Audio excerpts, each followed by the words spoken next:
Bien, como ya hablamos de mucho Kotlin y que Kotlin es súper buenísimo y Kotlin etcétera, etcétera, etcétera, pero pues no hemos visto nada de código acerca de Kotlin para evaluar si realmente es muy fácil. ¿Se acuerdan cuando hicimos el Hola Mundo en Java? El Hola Mundo en PHP, ese era más fácil. En Java, sí, por ejemplo, pero comparemos entre lo que nos sale ahorita, que sería Kotlin versus Java. Vamos a comparar cuál es la diferencia. Vean, para programar en Kotlin, el editor de texto que normalmente se utiliza es el que ustedes descargaron, que es el IDEA. Ha sido desarrollado por la empresa JetBrains y básicamente desde ahí se pueden crear aplicaciones completas que tengan que ver con el desarrollo de aplicaciones de tipo Kotlin. Si ustedes quieren programar en Java, también pueden utilizar IntelliJ IDEA. Seguramente nosotros usamos NetBeans, pero también pueden usar Java. Personalmente, a mí me gusta más IntelliJ IDEA en comparación a NetBeans. Tiene una cierta cantidad de herramientas muy buenas en comparación al otro editor. Pero en el caso de nosotros ahorita lo vamos a usar para Kotlin. Pero si no necesitan tener algo muy pesado, porque sí es muy pesado el software como tal, podemos utilizar un editor de código en línea. Así que vayan a la página esta de kotlin.org. Y en kotlin.org nos vamos a venir a esta sección que dice Play y por ahí dice Playground.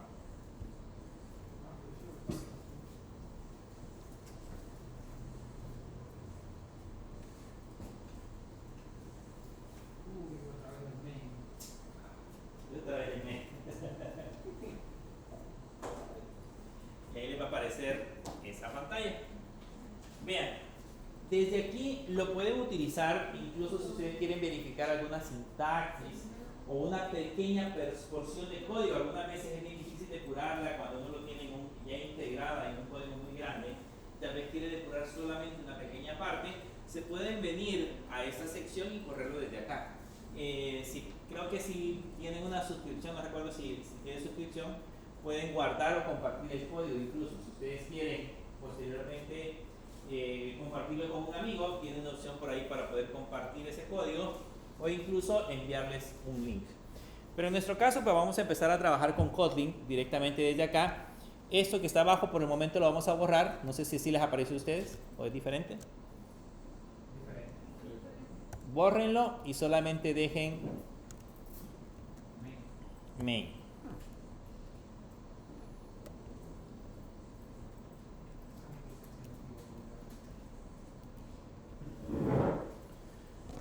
Bien, en el caso de Kotlin, todo el código empieza ahí.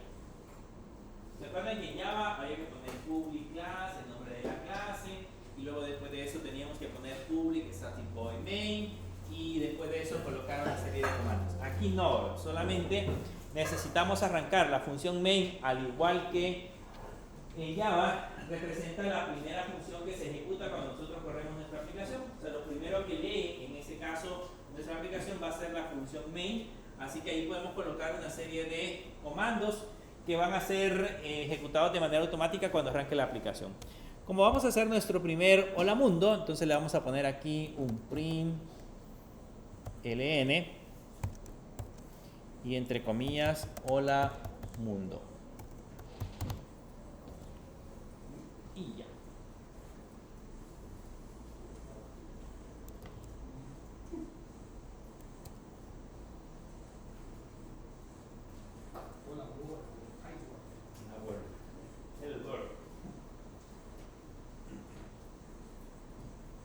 Y ahí le ponemos hola mundo.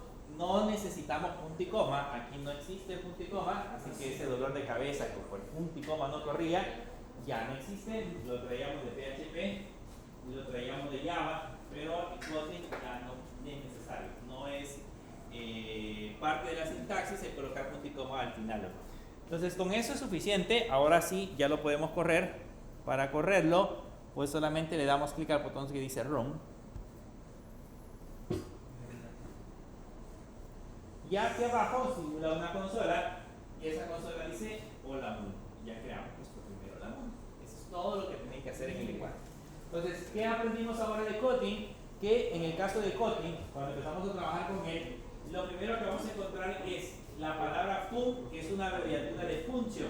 Ni siquiera tenemos que escribir function, nada más fun, que es la función principal.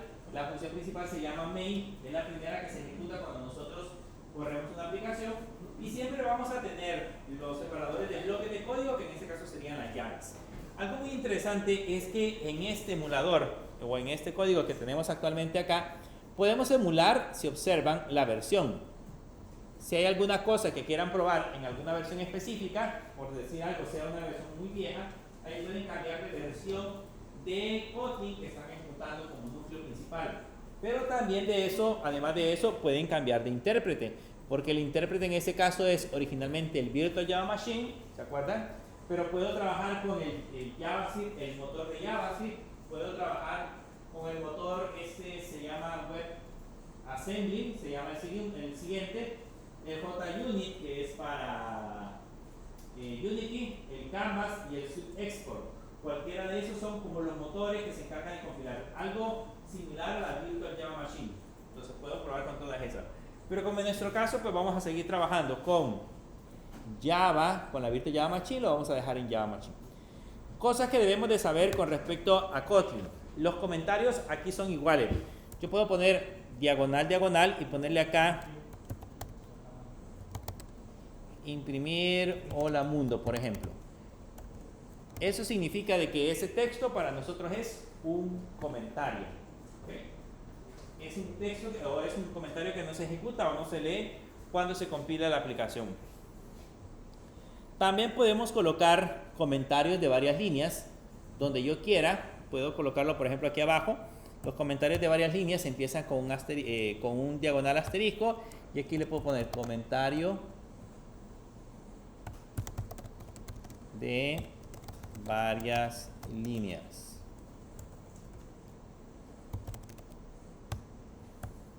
Y el comentario termina con un asterisco diagonal.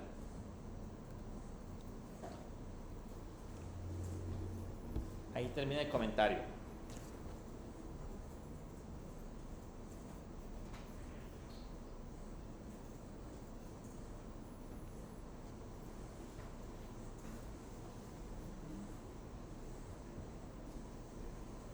Ahí es variables. Yo le puse otra cosa.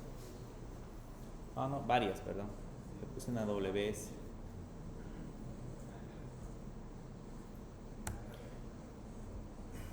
Bien, esa es la manera en la que nosotros podemos colocar comentarios. Empecemos a ver un poco acerca de las características del lenguaje y hablemos primero, en ese caso, de variables y funciones. Variables y constantes, perdón. Nos vamos a crear ahorita una función, vamos a poner la palabra reservada fun y le vamos a poner a la función variables y constantes. Abrimos llaves, perdón, abrimos paréntesis, cerramos paréntesis, abrimos llave y ahí adentro vamos a colocar el código. Eso todavía está como comentario, eso tiene que ir pegadito, así. Variables y constantes. Si no les cambia de color es que todavía está como comentario, el asterisco diagonal debe ir pegado. Variables, ahí no dice variable. Variables.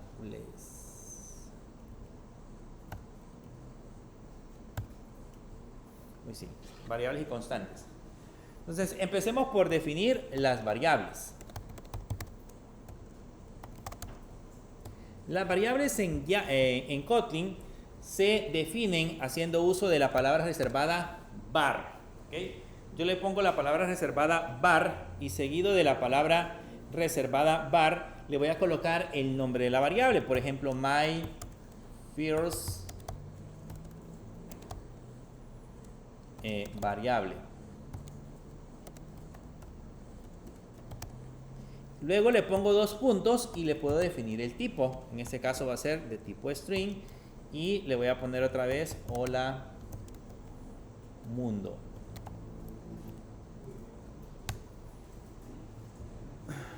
Entonces, en ese caso, la las variables se definen con la palabra reservada var y seguido de eso se le coloca el nombre de la variable y seguido del nombre de la variable 2 puntos y el tipo de la variable. Significa que lo que le vamos a asignar al lado izquierdo debe de ser de tipo string.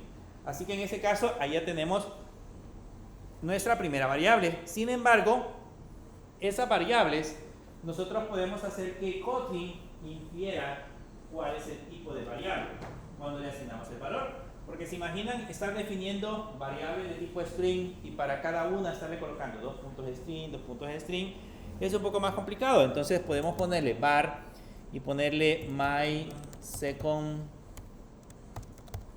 variable igual y entre comillas ponerle bienvenidos. Y en ese caso, esa variable, my second variable, se convertiría en una variable de tipo string. En el caso Kotlin infiere qué tipo de variable es el que se va a crear porque le estoy asignando una cadena de caracteres. Por eso se le llama inferencia de variables. No se pueden definir variables, no podemos definir variables sin asignarle un tipo. O sea, yo no puedo hacer esto. Yo no puedo ponerle var nombre y dejarlo así, porque eso para nosotros ya se convertiría en un error. ¿Se acuerdan de que yo les decía de que Kotlin es un lenguaje de programación que tiene la propiedad de ser null safe? Significa de que no se pueden crear variables nulas. Por lo tanto, eso que tenemos ahí actualmente para Kotlin debería de ser un error. Si lo intentamos correr, vamos a ver si nos genera algún tipo de error. Vean, en la parte de abajo dice esta variable debe tener un tipo de anotación o ser inicializada. O sea, debemos de agregarle en este caso algún tipo de valor específico. Si no, no funciona. ¿Cómo podemos imprimir las variables? Vamos a ponerle aquí a esto para que les quede como ejemplo. Le vamos a poner a la par las variables deben tener un valor. Para imprimir las variables, en este caso como lo acabamos de ver en este momento, podemos utilizar la palabra siempre o el comando print ln y el nombre de la variable, por ejemplo my first variable, y eso generaría en ese caso la ejecución de la variable. Ahí mismo le podemos colocar print ln my second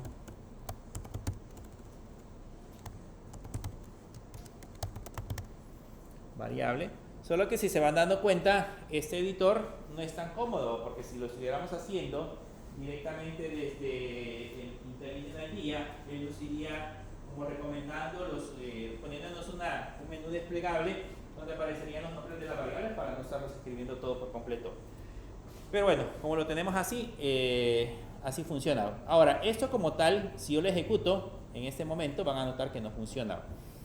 Solo me aparece por el momento hola mundo, aunque yo estoy imprimiendo la variable, la primera variable y la segunda variable. ¿Qué es lo que sucede? Que como esto para Kotlin es una función, esta función debe de ser invocada. Y la vamos a invocar desde esta parte de acá. Entonces le vamos a poner aquí que mande llamar la función variables y constantes. Hoy sí ya lo sugiere.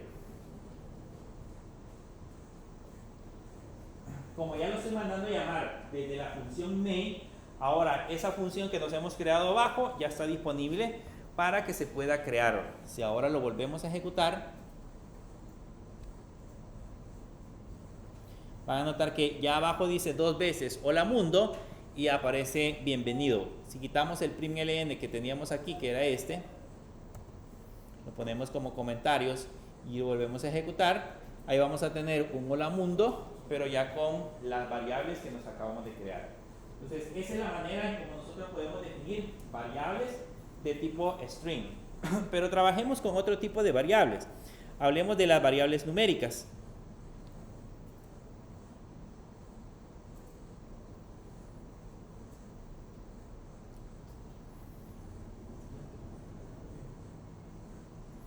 Hablemos de las variables numéricas. Por ejemplo, en el caso de las variables numéricas, yo puedo asignar en esta parte de acá o puedo crearme una variable, ponerle var y ponerle my first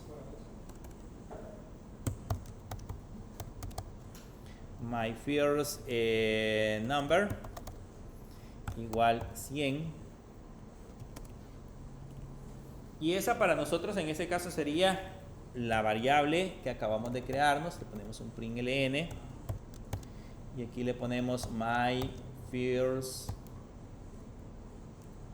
number y ahí se imprime. Entonces, cuando nosotros le asignamos un valor de ese tipo, esa variable automáticamente se convierte en una variable de tipo entera. Si no le especificamos un valor diferente o un tipo diferente, se convierte en ese caso en una variable de tipo entera. La ventaja que tenemos con las variables, como les mencionaba anteriormente, es que las variables pueden cambiar de valor, como por ejemplo en ese caso después de las variables que creamos arriba, donde decía my first variable, a esa variable yo le puedo poner otra vez abajo my first variable igual y ponerle otro valor, por ejemplo ponerle hola mundo Kotlin. Y si lo volvemos a imprimir,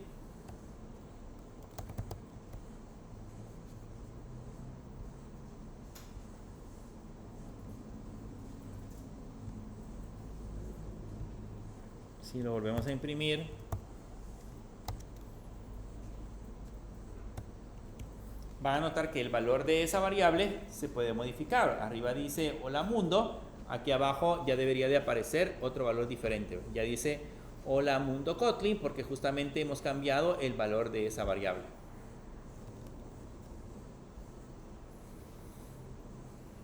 Ahora, ¿cómo definimos entonces las constantes? ¿Cómo hacemos para definir las constantes? En el caso de las constantes, en Kotlin normalmente a eso se le identifica como valores no mutables, o sea, valores que no pueden cambiar.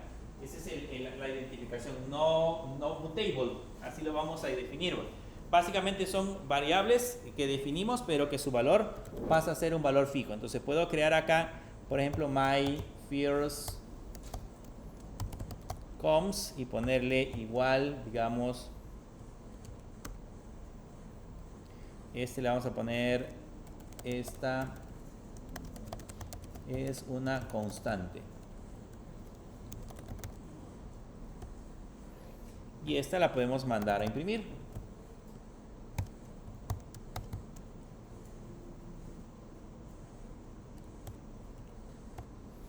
My first comes.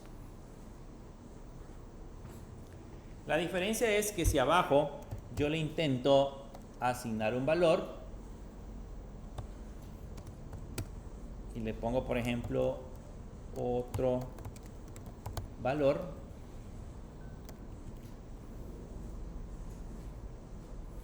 y lo intentamos ejecutar, esto nos va a dar un grave error.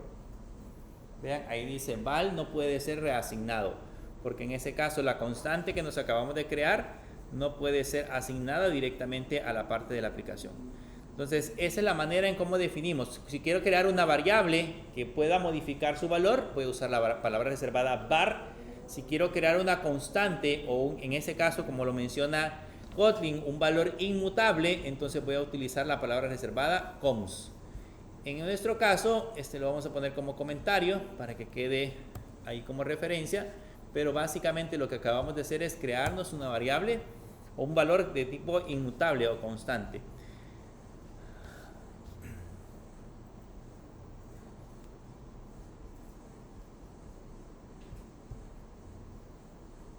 Hasta ahí pues nada nuevo para ustedes, o sea, solamente es para reafirmar cómo funciona en Kotlin.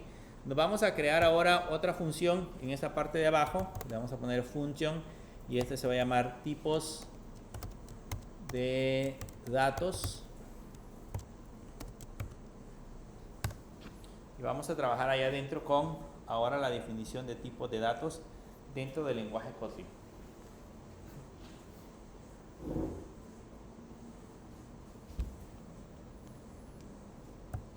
Primero vamos a crear o vamos a ver los datos de tipo string.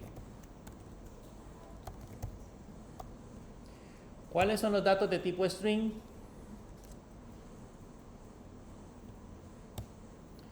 Vamos a crearnos en ese caso una constante que se va a llamar myName. Va a ser igual, ustedes pónganle su nombre. Y vamos a crearnos otra que se va a llamar saludo.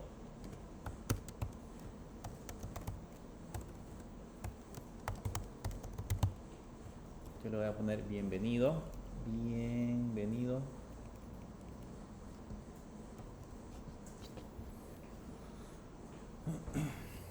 Y eso lo podemos incluso concatenar. Le puedo poner myString.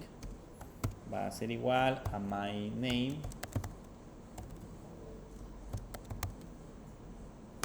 Más, aquí para concatenar se utiliza el signo más y en este caso el saludo.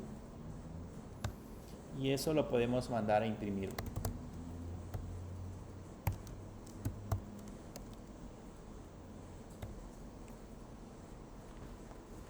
Entonces la regla es que las cadenas de caracteres se definen entre comillas, se pueden concatenar haciendo uso del signo más.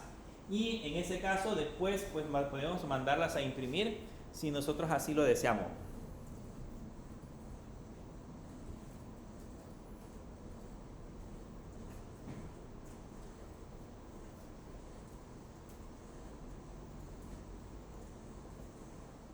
Ahora, si lo ejecuto,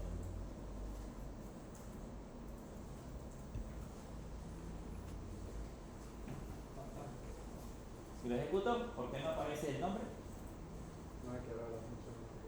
No hemos mandado a llamar la función de la parte superior. O sea, en la parte superior estamos obligados a que esa función que acabamos de definir, vamos a ponerle a esta comentarios, solamente para que no se ejecuten ambas. Le ponemos comentarios y acá mandamos a definir, se llamaba tipos de datos. Del main, acuérdense que es la función principal, desde ahí la mandamos a ejecutar, así que hay que ponerla en la función main para que funcione. Ahora sí, si le damos play, van a notar que ahí abajo sí ya dice Wilfredo Chacón, bienvenido. O sea, es el texto que acabamos de generar dentro de esa aplicación. Algo interesante que podemos hacer con las cadenas, con los valores de tipo string. Voy a mostrar acá un ejemplo propio de, en ese caso, Kotlin. Yo puedo poner este texto. Yo puedo poner, este es el contenido de la variable myString.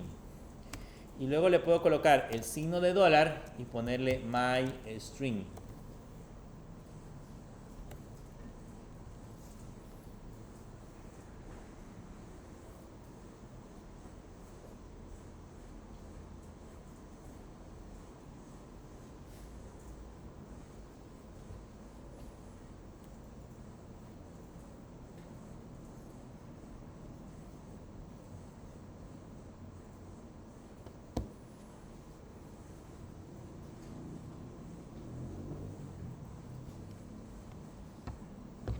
Y si se dan cuenta, ahora al momento de ejecutarlo, la ventaja que tenemos es que yo no tuve que concatenar el valor de la variable. Aquí está el valor de la variable, que es justamente lo que se impresa en la parte de abajo. Pero yo no lo tuve que concatenar, sino que en Kotlin, si yo quiero imprimir el valor de una variable, puedo anteponer el signo de dólar perdón, y luego el nombre de la variable, y dentro de las comillas lo que hace es reconocer que en ese lugar debo de sustituirlo por el nombre de la variable que nosotros necesitamos colocar. Entonces, esa es la manera en como en ese caso colocamos cadenas de caracteres dentro de de valores entre comillas. Así puedo imprimir los valores de una variable. ¿Cómo hacemos ahora con los datos de tipo entero? Básicamente en Kotlin hay 4, están los valores de tipo bytes, están los valores de tipo short, están los valores de tipo integer y están los valores de tipo long. Cada uno de ellos tiene su característica. Los valores de tipo bytes, como su mismo nombre lo dice, son números que a nivel de memoria solo ocupan un solo espacio de memoria, solo bytes. Y los valores válidos son de menos 128 a menos 127. Los valores de tipo short son valores numéricos que a nivel de memoria solo ocupan 2 bytes. Y los rangos son de menos 32.768 a más 32.767. ¿Okay? Los valores de tipo entero a nivel de memoria ocupan 4 bytes. El rango de ese, si no me acuerdo, porque es un número muy grande. Y el valor de tipo long ocupa a nivel de memoria 8 bytes. Si quieren saber el valor, pueden elevar 2 a la 32 y van a saber el valor de INT, y de long 2 a la 64 y les va a dar un número muy extenso. ¿Cuál es la diferencia entre saber diferenciar entre un valor de tipo entero, un valor de tipo long, un valor de tipo short? Que a la hora de que nosotros definimos la variable, debemos de estar conscientes qué tipo vamos a utilizar, porque eso nos puede ahorrar memoria. Si por ejemplo yo voy a contar números del 1 al 10, entonces ¿para qué voy a utilizar un INT? Puedo utilizar un byte, porque el número es pequeño. Si voy a almacenar una edad, por ejemplo, pues las edades no sobrepasan de los 127, entonces puedo utilizar un INT. Entonces sí es interesante saber qué tipo de valor le vamos a asignar. En ese caso, por ejemplo, para almacenar un valor entero, yo puedo definir una variable y solo poner el valor. Y eso automáticamente infiere que la variable es de tipo entera. O sea, si yo no especifico lo contrario, la variable se convierte en una variable de tipo entera. Sin embargo, si yo quiero definir, por ejemplo, una variable que se llame myBytes, y a esta variable le asignamos, le decimos que va a ser de tipo bytes, y le asignamos un valor de 500, abajo yo puedo poner un print ln y ponerle myBytes.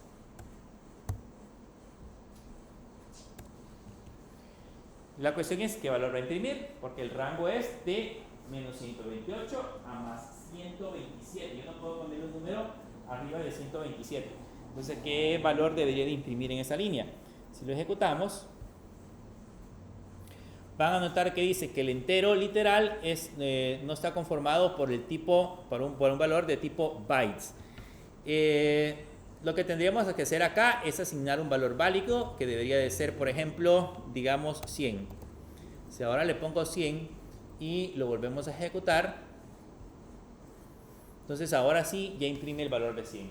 Entonces en este caso Kotlin no hace el proceso de conversión automática.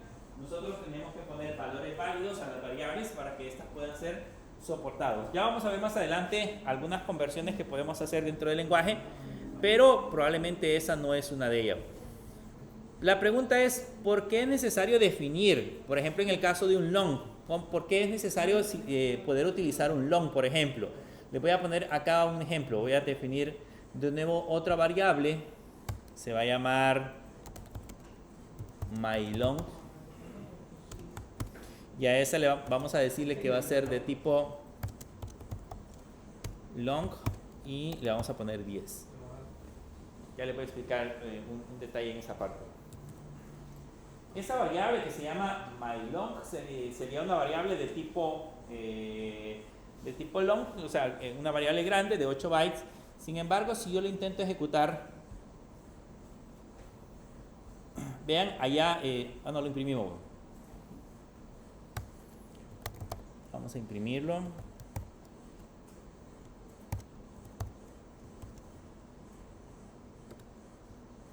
Si ahora yo lo intento ejecutar, me va a aparecer el valor como tal en la parte inferior, pero si yo quiero decirle literalmente que ese es un valor de tipo long, le puedo agregar la L mayúscula. ¿Okay? Si considero de que ese valor que yo he definido lo necesito referenciar exclusivamente con un valor de tipo long, al número le agregan la letra L y eso se convierte en un valor literal, un valor de tipo long que ocupa a nivel de memoria 8 bytes. Pero se imaginan ese número de 10 ocupando 8 bytes de memoria. Solo es un 10 y ocupa 8 bytes de memoria, donde yo puedo almacenar números exageradamente grandes. La distancia de aquí a la Luna, por ejemplo, la podríamos almacenar en un valor de tipo log. Ahora, ¿por qué es interesante definir el tipo? ¿Por qué es importante saber el tipo de dato? Y también saber sus limitaciones. No sé si alguna vez escucharon de la noticia del problema del año 2000. Hace 25, un poquito más de 25 años, nosotros las fechas acostumbrábamos a ponerlas así. ¿Cuánto tenemos hoy? Entonces poníamos 25 del 01 del 2025. Así las poníamos. 2 dígitos para la fecha, para el día, 2 dígitos para el mes y 2 dígitos para el año. Pero eso para la computadora es 25 de enero de 1925. ¿Okay? 2 dígitos representan 1900. Entonces, el problema que antes del año 2000, en el año 1999, todos decían que va a pasar cuando lleguemos al año 2000. Porque cuando yo le ponga 25 de enero de 00, va a ser 25 de enero de 1900. Hemos retrocedido 100 años. Entonces, en ese entonces era todo un lío, porque decían todas las computadoras van a colapsar, los préstamos bancarios van a colapsar, hay que sacar el dinero, porque si no vamos a perder el dinero, etcétera, etcétera. O sea, un gran lío en aquel entonces de todo lo que iba a suceder. Pero lo que se hizo fue que se realizaron modificaciones en las computadoras y eso permitió en alguna medida que se corrigiera el problema y en lugar de utilizar 2 dígitos, ya se empezaron a utilizar los 4 dígitos. Sin embargo, cuando nosotros trabajamos con errores de fechas, errores muy comunes, entonces probablemente nos encontremos con algún problema que tenga que ver justamente con este tipo de fechas. Quiero mostrarle uno muy común. Coloquen aquí en Google, pónganle GR 2038 problem. Vean que este problema todavía no ha sucedido. ¿Okay? Yo creo que les he mencionado muchas veces sobre cuando estamos trabajando con bases de datos, sobre los tipos de fecha de timestamp. Los timestamp son un número que representa la cantidad de segundos que han transcurrido desde 1900 hasta la fecha. Entonces, digamos que ahorita ese número va cambiando por cada segundo y se va convirtiendo. Pero con ese número tan grande, nosotros podemos convertir cualquier fecha, podemos convertirla a un valor que sea más entendible para nosotros. Pues sucede eso, que ese número tiene una longitud. Y vean esa animación, creo que está, sí, de primero de Wikipedia. Solo observen estos dígitos. Aquí está apareciendo la fecha. Y esta, por ejemplo, dice 2038-01-19. Solo vean lo que está sucediendo. Esos son números que están cambiando en la cadena de caracteres. Y vean en un punto dado a qué fecha llegamos. ¿Cuál es la fecha? ¿Cuál fecha regresamos? A 1901. Y eso sí va a suceder en las computadoras y servidores actuales cuando lleguemos al 2038 si ese problema no se corrige. O sea que en 2038 a las 3 horas más o menos, con 14 minutos más o menos y contando, se va a generar ese problema. ¿Ven? Ahí automáticamente va a cambiar a 1901. ¿Okay? De 2038 a 1901 son 137 años de diferencia. ¿Cuál es el problema con eso? ¿Cómo funcionan los créditos? ¿Saben cómo funcionan los créditos? Los créditos que ustedes con fecha y eso cálculos sobre capital. ¿Okay? Entonces, eso significa que ustedes han calculado, por ejemplo, que en el año 2039 van a pagar la hipoteca de su casa. Ese es el cálculo.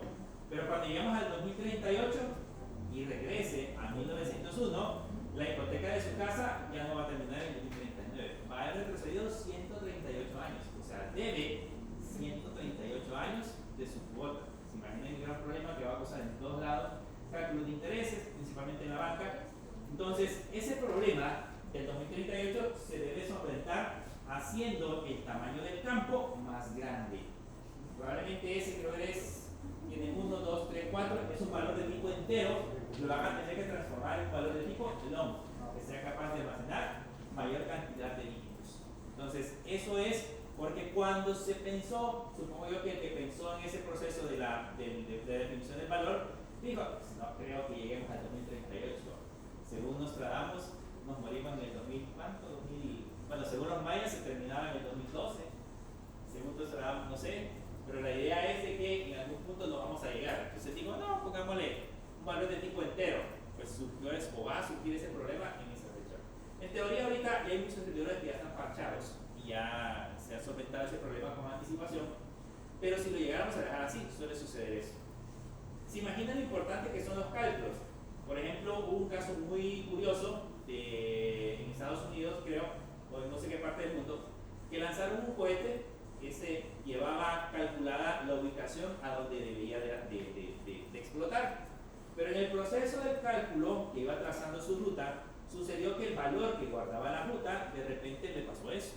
Que en lugar de ir calculando valores positivos, se convirtieron en negativos. Entonces el cohete lo que hizo fue regresar, dar la vuelta y regresar al punto de origen. Fue un simple punto de origen. Fue explotarlo.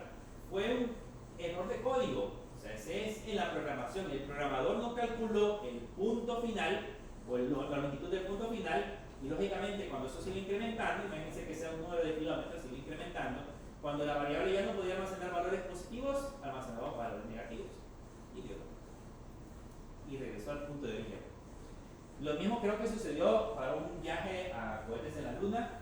No recuerdo si fue, bueno, de los muchos accidentes que han habido, pero son cálculos matemáticos que se generan, pero debido a que los valores originalmente no se definen de ese tamaño. No significa que nosotros, bueno, quién sabe, vayamos a trabajar a la NASA y nos toque hacer una fórmula como esa. Pero si dado en el caso, por ejemplo, nos equivocáramos en un banco, por ejemplo, en una financiera, y pusiéramos valores o definiéramos valores de tipos que probablemente no soporten los tamaños de datos, va a suceder eso, malos cálculos. Imagínense las notas, por ejemplo, no vayamos tan lejos, que a ustedes en lugar de ponerle 9 les ponga menos 9, o sea, que den la nota. Entonces ya es un poco más complicado, ya aparecen todos reprobados, entonces ya es más complicado, pero eso es muchas veces debido a que no se especifican los tamaños de los valores de manera correcta.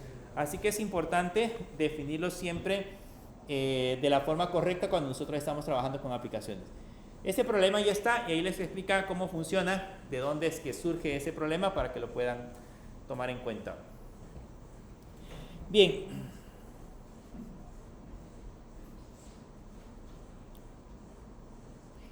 Hablemos ahora de valores decimales.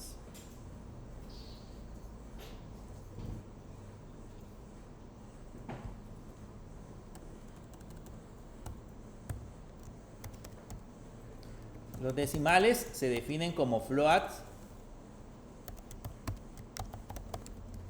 y double.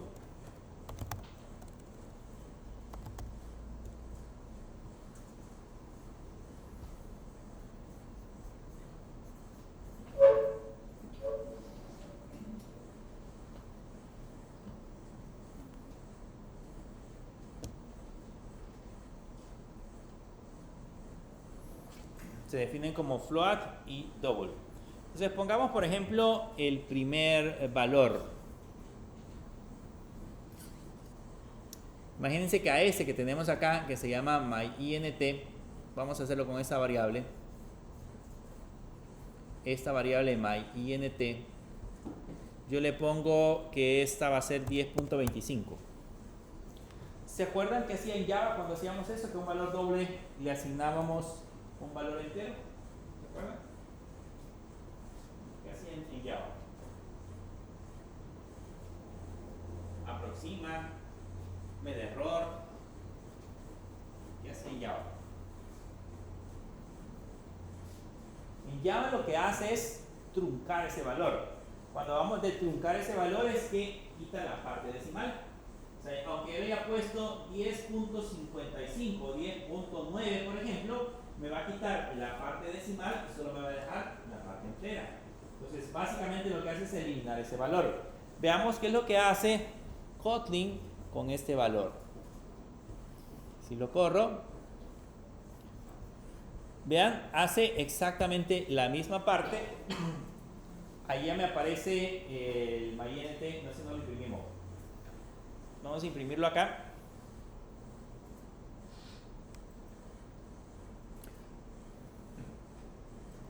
Bueno, aquí tendríamos que definirle que es de tipo entero. Así. Si no, lo crea automáticamente como de tipo doble. Entonces, si yo le pongo myInt y lo corro, vean que ahora sí ya me dice un error. Dice que yo no puedo asignar un valor de punto flotante a un valor de tipo entero. O sea, él no hace el proceso de truncar esa cantidad, sino que básicamente me genera un error para que yo lo pueda procesar. Más adelante vamos a ver procesos de conversión y ahí se van a dar cuenta cómo funcionan en este caso los valores de conversión cuando yo quiero pasar un decimal y lo quiero pasar directamente a un valor entero. Sin embargo, para definirlos podemos crearnos, por ejemplo, una variable que se llame myDouble y le vamos a poner a esta 10.876. Entonces ahí sí literalmente estamos creando un valor de tipo doble. Automáticamente él se determina que ese valor es de tipo doble. Entonces aquí le ponemos un print ln myDouble y ya lo corremos. Y ahora sí, ya tenemos ahí impreso el valor de tipo doble. Si queremos colocar un valor de tipo float, porque originalmente todos los valores son de tipo doble, si queremos definirnos abajo una variable que se llame myFloat y le ponemos literalmente que va a ser un punto flotante y le ponemos, por ejemplo, ese valor y abajo lo imprimimos.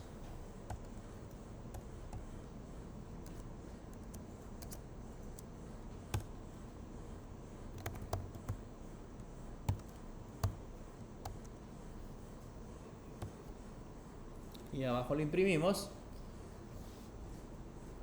Vamos a correr. Y van a notar que ahí me dio un error porque dice de que el punto flotante, que es un valor literal, no puede ser transformado, digamos, a un valor de tipo float, porque básicamente ese valor que tenemos acá sigue siendo un double.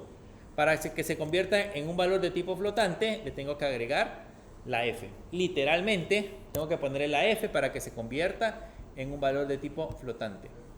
Y ahora sí, si lo imprimimos, ahí aparece el 25.948. Significa que ese es un valor de tipo flotante.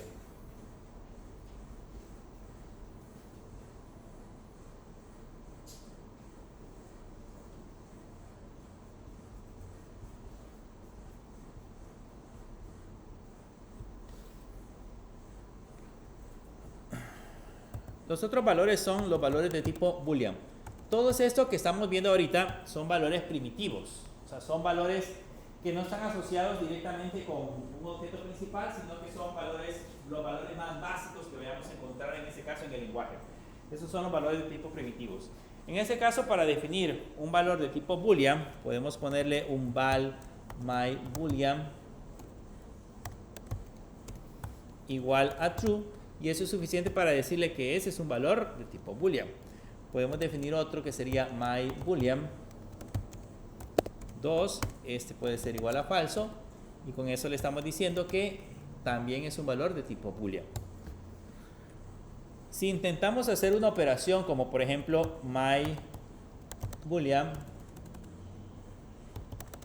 3, que va a ser igual a myBoolean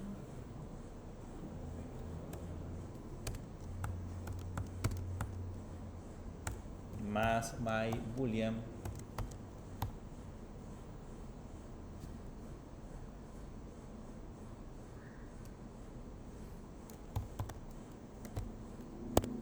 myBoolean 2. Aquí a este le faltó una O.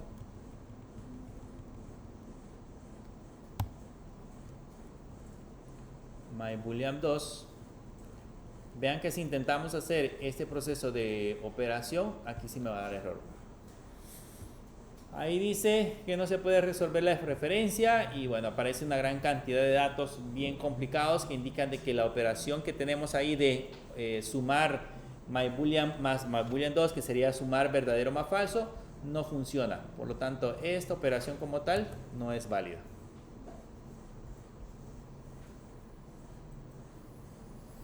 Pero podríamos hacer procesos de comparación, como por ejemplo,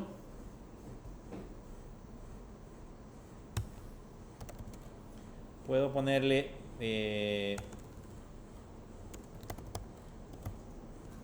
println, ponerle my boolean, el operador para comparar es igual igual, my boolean 2. Y eso por ende nos va a decir si verdadero es igual a falso, debería de dar falso. Y ahí está el falso.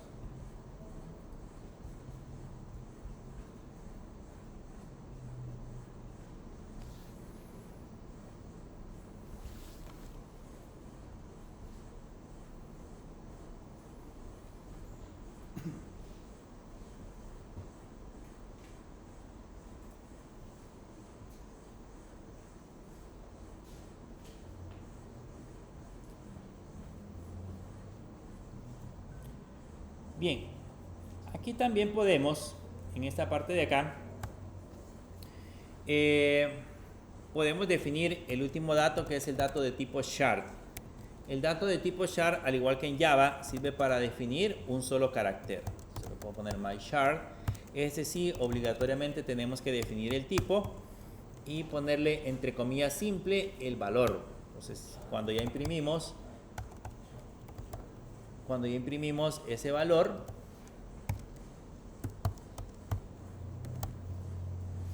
ya se generaría en ese caso la letra correspondiente.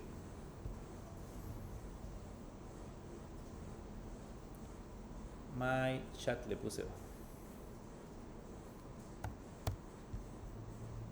Ahora sí, ya se imprimiría la letra correspondiente, que es la letra A. Esta solo se utiliza para definir valores literales. Valores literales, una letra o un símbolo especial, se utiliza con campo de tipo shard.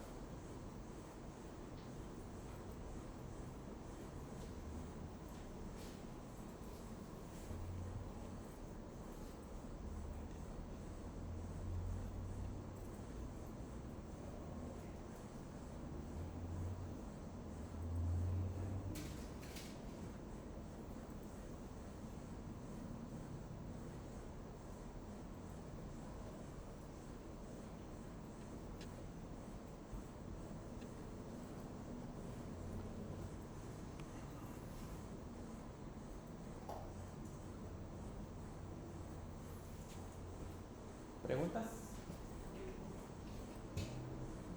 Como ven, repasar otro lenguaje, ya no les tengo que explicar tanto por qué es una variable, qué es una constante, los tipos de datos, solamente cómo se diferencian, pero no tengo que aprender, no tienen que aprenderse nada más, solamente la sintaxis de cómo funciona.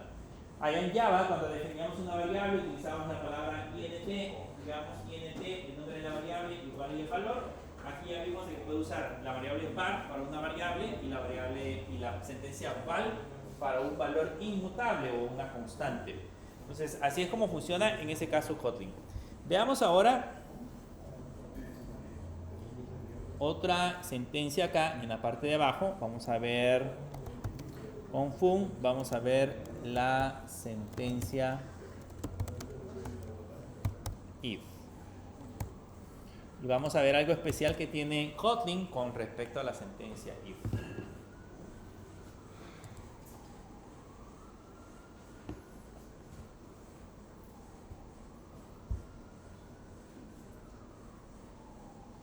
Vamos a definirnos una variable que se va a llamar myNumber.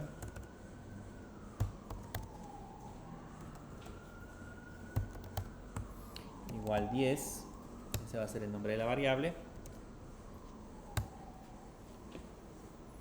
Y aquí vamos a aprender a utilizar los valores condicionales. Entonces vamos a poner aquí operadores condicionales.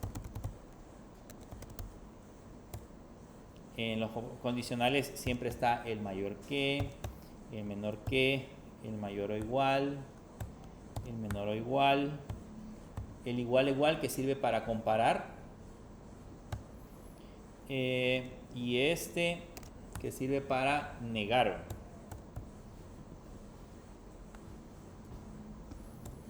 El último que tenemos ahí sirve para negar.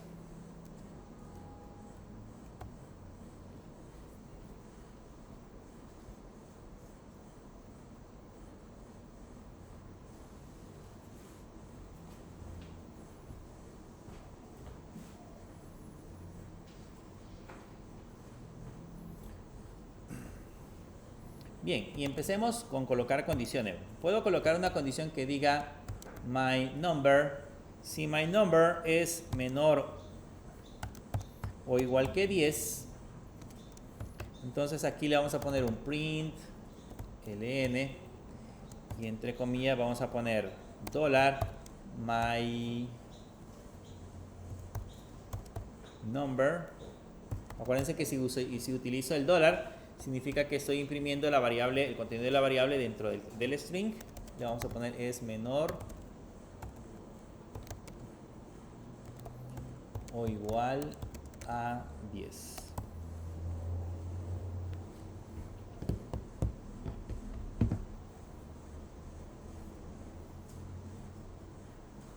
Ahorita es el tradicional, ya les voy a enseñar la otra forma de hacerlo en Kotlin, pero por el momento es el tradicional. Si ahora lo ejecutamos, van a notar que ahorita no funciona. ¿Por qué no funciona? No la estamos mandando a llamar del main. Entonces vamos a irnos al main.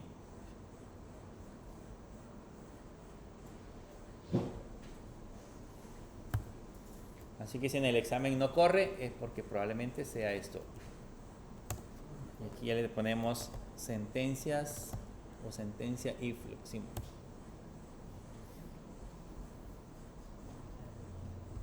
Y ahora sí, ya puede correr. Y ella dice el 10 es menor o igual que 10. Si aquí le cambio el valor y en lugar de 10 le pongo 11, van a notar que ahora pues ya dice, ya no ejecuta absolutamente nada. Si lo corro, no aparece absolutamente nada, porque pues esta condición jamás se ejecuta.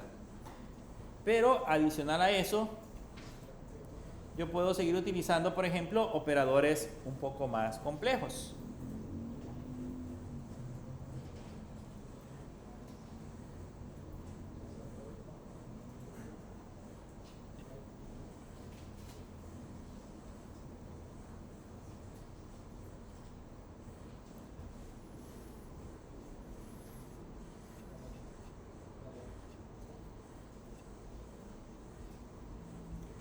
Puedo seguir utilizando operadores un poco más complejos, que son en ese caso los operadores lógicos. Les voy a poner aquí cuáles son los operadores lógicos.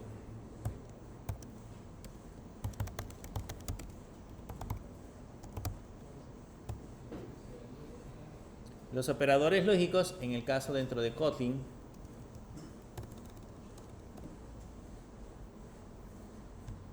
el operador AND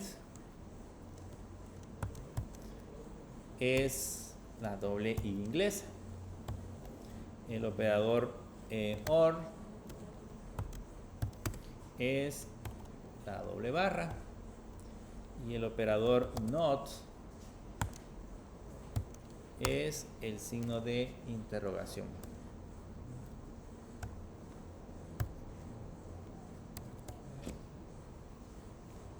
Esos son operadores lógicos.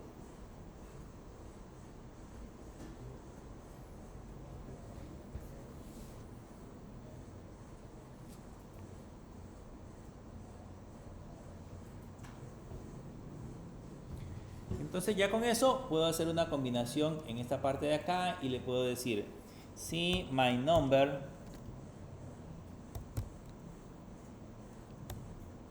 es mayor o igual que 5 y my number es menor o igual que 10, entonces el mensaje lo vamos a cambiar y le vamos a poner acá my number es mayor o igual que 5 y es menor o igual que 10.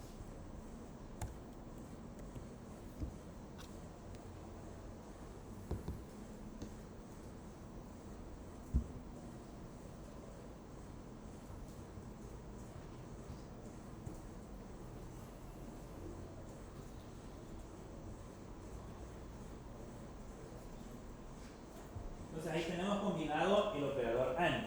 Si es mayor o igual que 5 o menor o igual que 10, va a ser ese proceso. Para que eso funcione, aquí la variable en la parte superior debería de tener un valor distinto. Ahorita tiene 11, si lo ejecuto, ahora me va a decir la variable es mayor o igual que 5 y menor o igual que 10, que es justamente lo que necesitamos que haga que funcione. Pero esto todavía lo puedo complicar más. Le voy a agregar aquí un paréntesis y le voy a colocar acá, después de este paréntesis, el operador OR.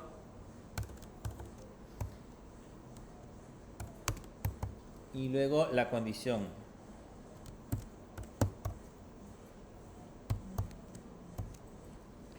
Si my number es igual a 45. Entonces el mensaje sería my number es mayor o igual que 5 y menor o igual que 10 o igual a 45. Cambiaría el mensaje. Aquí me hace falta cerrar un paréntesis.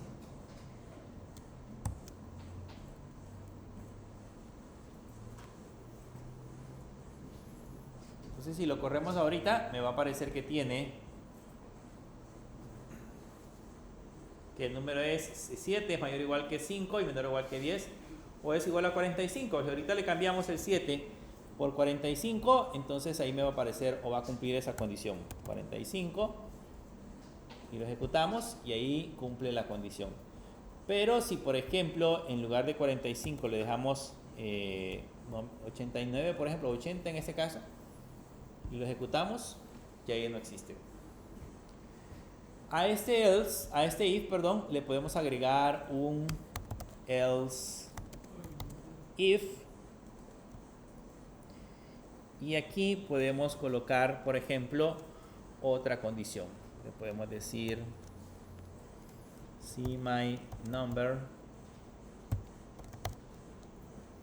es mayor o igual que 50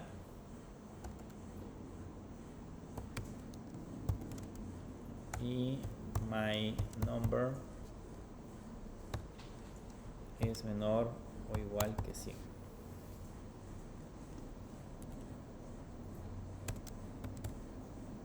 Y acá le podemos decir que imprima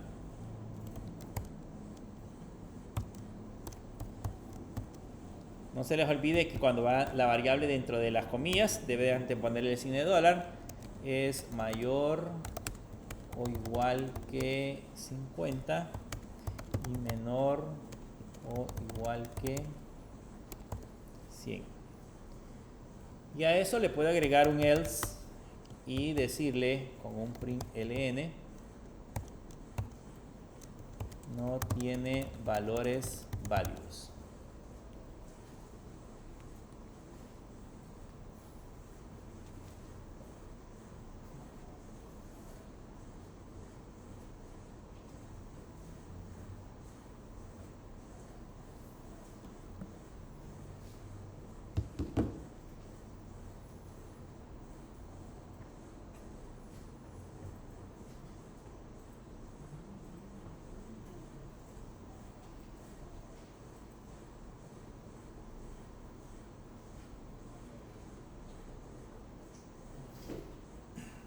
Y si ahora lo corremos,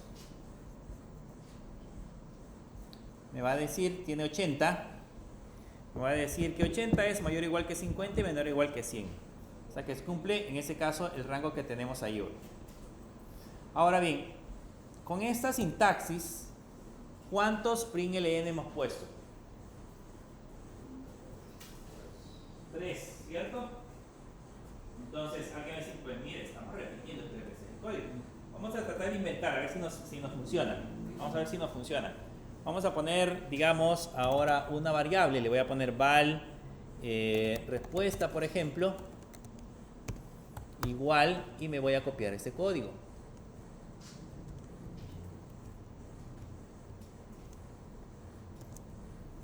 Y lo voy a pegar justamente en esta parte de acá.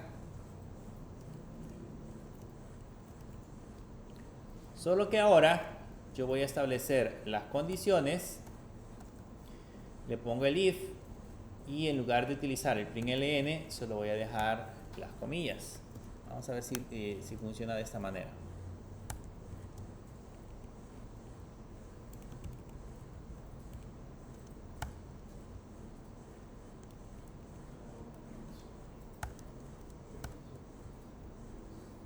y abajo le ponemos print ln y le ponemos que imprima respuesta.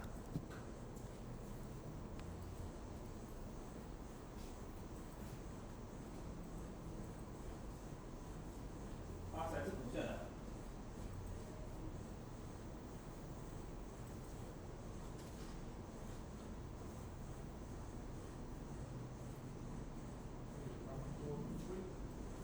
¿Perdón? Sí, solo los print bórrenle y déjenle las comillas.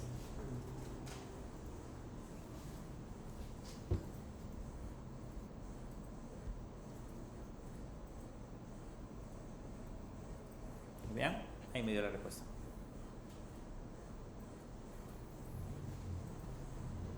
¿Cuál es más corto?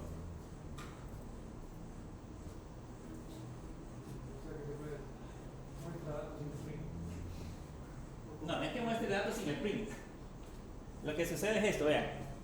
La diferencia ahora es, si analizamos un poquito la sintaxis, en la primera opción que vemos aquí arriba, yo he puesto la condición y por cada condición abro las llaves. Y en esas llaves coloco en ese caso un print ln y le digo que imprima. Este código funciona como nosotros normalmente lo conocemos.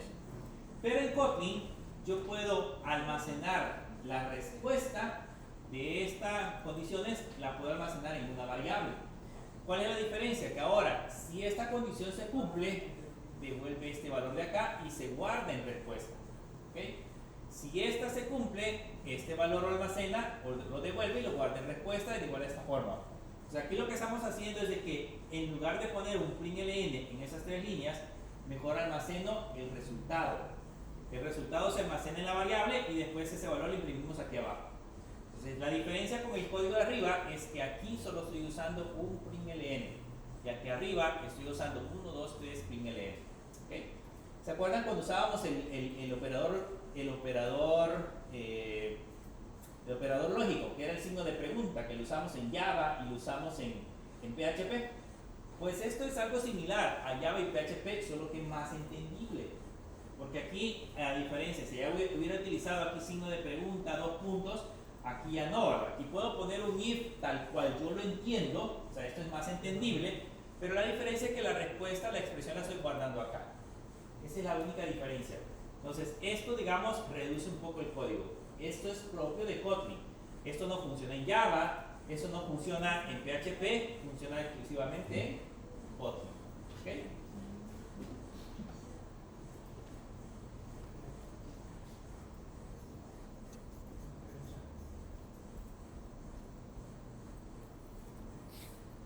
¿Qué pasa, por ejemplo? Lo voy a hacer con la última que tenemos acá. Ay, se mueve. ¿Qué pasa, por ejemplo, si a esta expresión le agrego el signo de pregunta? El signo, perdón, de interrogación, de admiración. ¿Qué le estoy diciendo ahí? ¿Cómo le dirían esa expresión?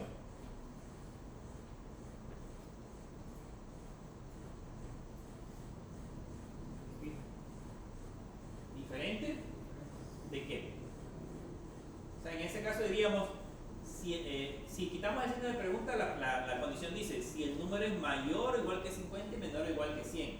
Ahora diría, si el número no es mayor o igual que 50 ni menor o igual que 100. Entonces, abajo la respuesta tendría que decir, en lugar de decir el número es mayor, debería decir el número no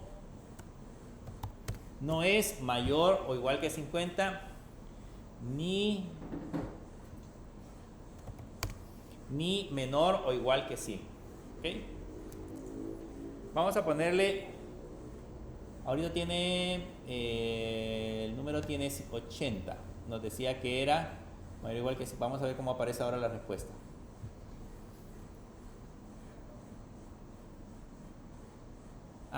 Tenemos que encerrar esto entre paréntesis.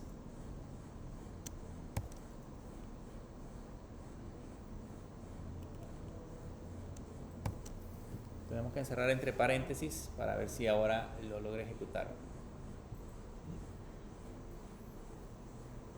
Y ahí estaba.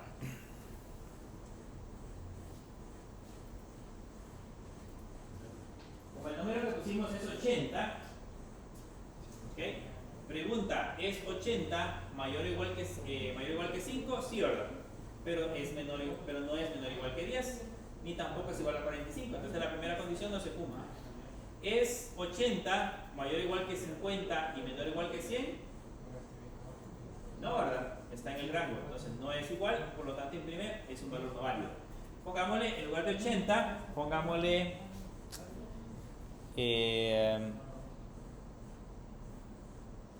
pongámosle 25.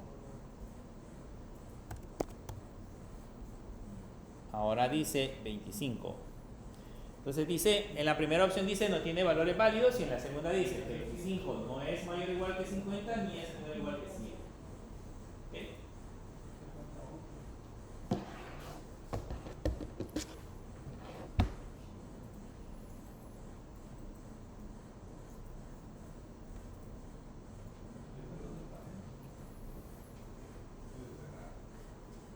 ¿Preguntas? ¿Seguros? La última sintaxis que vimos la vamos a estar usando muy a menudo ya cuando estemos trabajando con Kotlin. Esta segunda, donde asignamos el valor a una variable, va a ser una sintaxis muy común en Java, para que la vayan, en Kotlin, para que la vayan tomando en cuenta. Veamos ahora los operadores en Kotlin. Voy a poner un function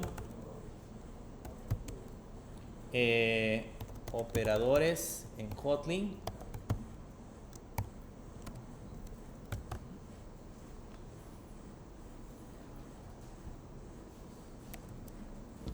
Veamos operadores en Kotlin. Y primero veamos los operadores de signos.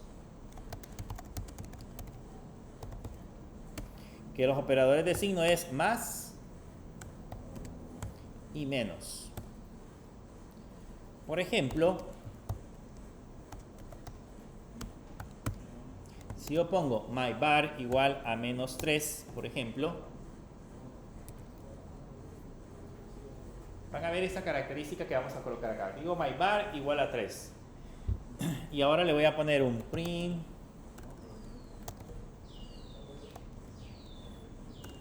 ln, abrimos paréntesis y le vamos a poner entre comillas a igual, y voy a colocar dólar. Y vean, como yo necesito operar, yo puedo operar dentro de la cadena de caracteres. Si necesito operar, puedo usar después del dólar las llaves y ponerle, por ejemplo, myVar y agregarle o anteponerle el signo menos. Cuando yo quiera operar, digamos sumar, restar, multiplicar, dentro de una cadena de caracteres, voy a usar siempre el signo de dólar, pero le voy a anteponer, voy a encerrar la operación entre llaves. Eso significa que dentro de las llaves yo voy a poder operar, voy a poder realizar cualquier operación matemática. Veamos qué es lo que nos va a devolver ahí. Vayámonos de nuevo a la parte de arriba y quitemos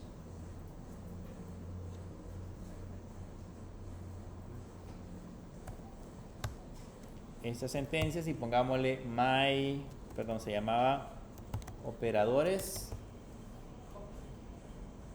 Kotlin. Veamos lo que imprime.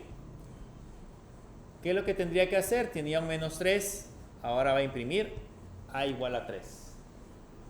¿Qué hace el operador? En este caso el operador menos. El operador de, básicamente es un operador de signo. Lo que hace es cambiar el signo. Si era positivo, lo convierte en negativo. Básicamente la ley de los signos que usted ya conoce. Lo que le ponían a gritar en tercer ciclo, no, en el segundo ciclo, menos por menos, más. Más por más, menos. ¿No? Menos por más, menos. Y eso. Esa regla de los signos son las que aplican acá. Lógicamente, si le pongo más myVar, este no va a tener ningún efecto porque el más, pues lo que hace es conservar el signo original que tenía. Pero el menos sí permite cambiar el signo del valor que que le precede.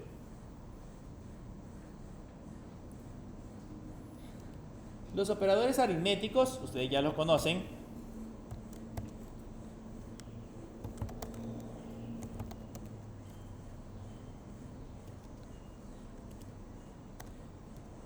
Los operadores aritméticos. Siempre vamos a encontrar el más para operar, el menos, el asterisco, la diagonal y el signo de porcentaje. ¿Para qué sirve?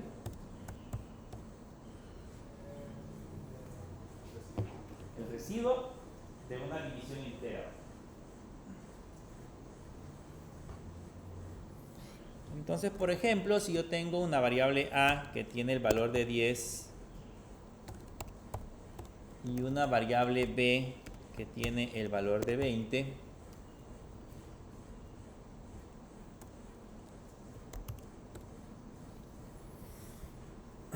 puedo poner aquí abajo un print ln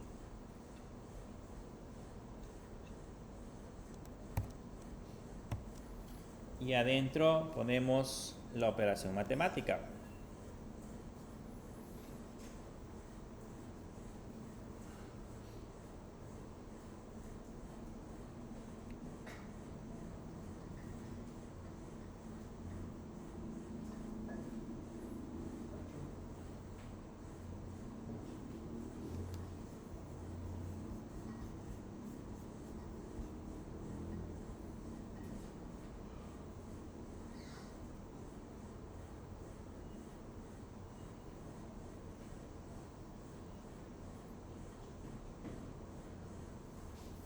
Ahí ponemos entre paréntesis A más B.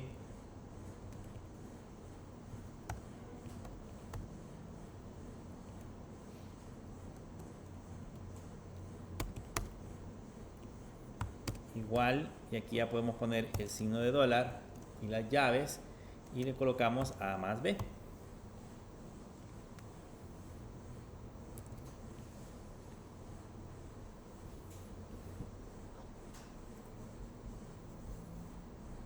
Que sería A más B.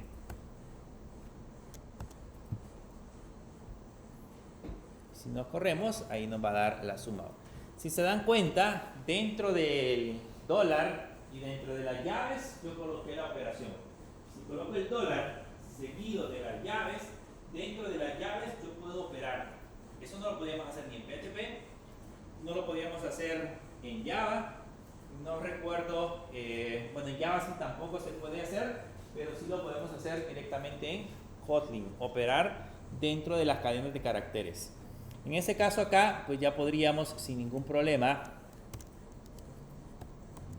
ya podríamos hacer el proceso para, aquí tiene que llevar el dólar para que muestre los valores, si no les aparece solamente las letras. Aquí debería de ser A menos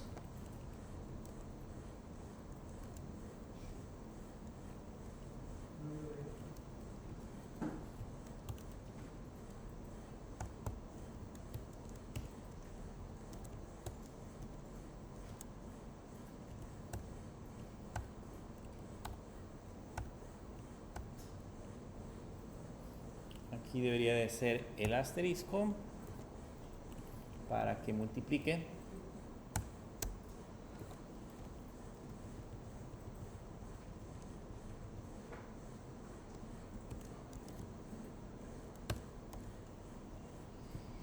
Acá debería de ser la división.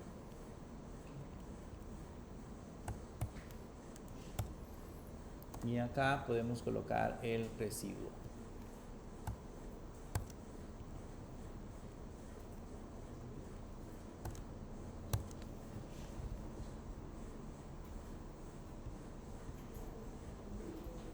Y ahí están los resultados.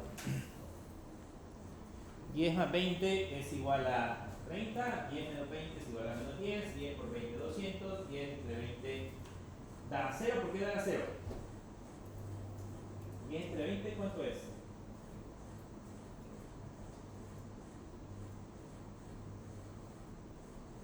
10 entre 20.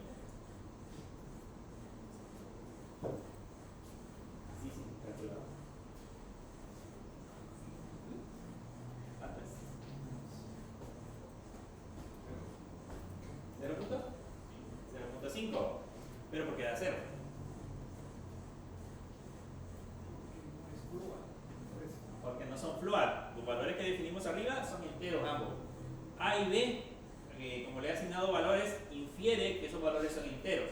Por lo tanto, lo que estoy operando son enteros. ¿Okay? Por eso es de que me aparece 0. Y 10, porcentaje 20, en ese caso es el residuo de dividir 10 entre 20. El residuo es 10.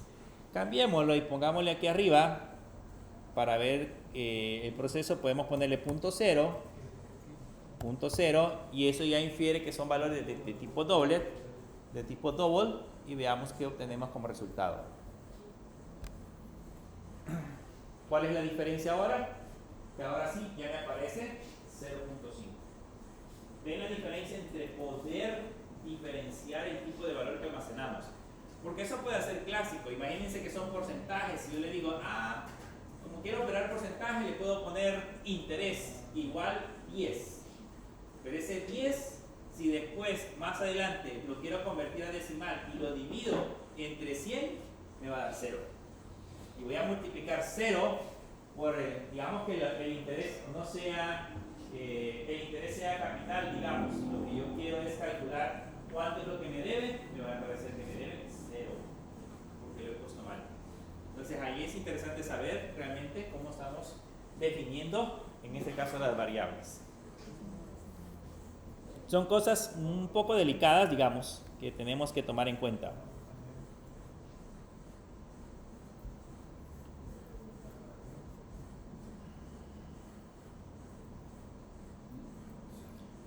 El otro proceso que vamos a encontrar en Kotlin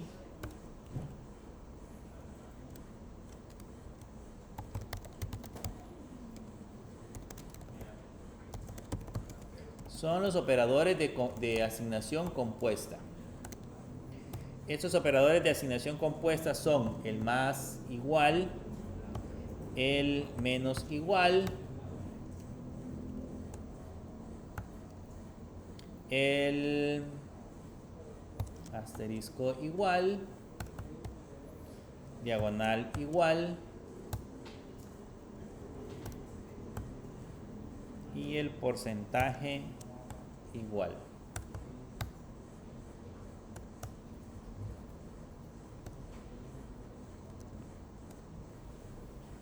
Esos son operadores de asignación compuesta, se llaman. ¿Cómo funcionan estos operadores de asignación compuesta? Yo puedo crearme aquí una variable x, una variable no mutable x, que será el valor de 100, y otra variable, estas sí deben de ser var, porque las vamos a modificar, y aquí tiene que ser un valor igual a 100, y una variable y igual a 50.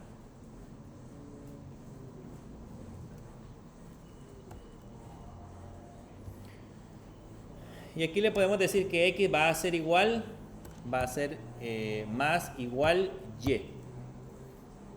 Y luego imprimimos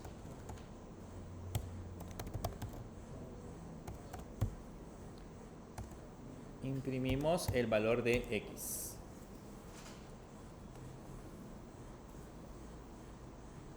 Entonces, ¿qué valor tendría y? ¿Qué valor tendría x, perdón? ¿Qué valor imprimiría? 150. Imprime 150. Entonces ahí puedo combinar, puedo ponerle menos y, puedo ponerle por y, puedo ponerle diagonal y o porcentaje igual y me va a hacer todos los cálculos que anteriormente vimos. Es una forma abreviada de sumar valores.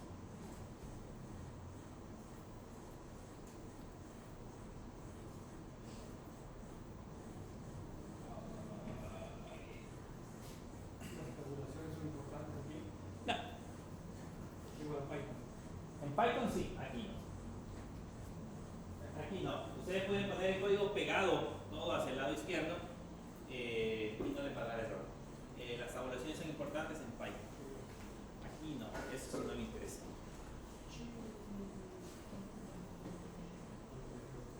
Bien, ¿preguntas? ¿Dudas? Ok. Si no hay preguntas, vamos a dejarlo ahorita ahí.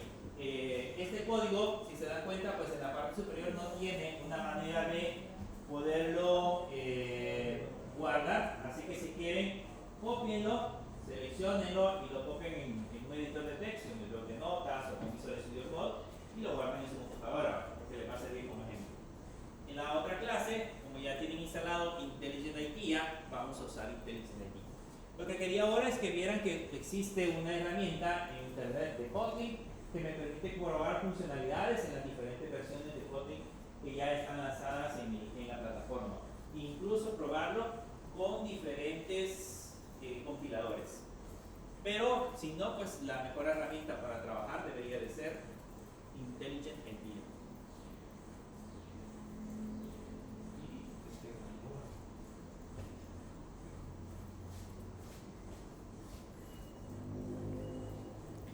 En la próxima clase vamos a seguir viendo algunos detalles más con los operadores y ya nos vamos a empezar a meter en otras cosas esenciales del propio lenguaje. Ahorita era pues para que calentaran con código, pero cada cosa lo vamos a ir haciendo un poquito más, no complicado, sino es propio del lenguaje, cosas que debemos de conocer acerca del lenguaje.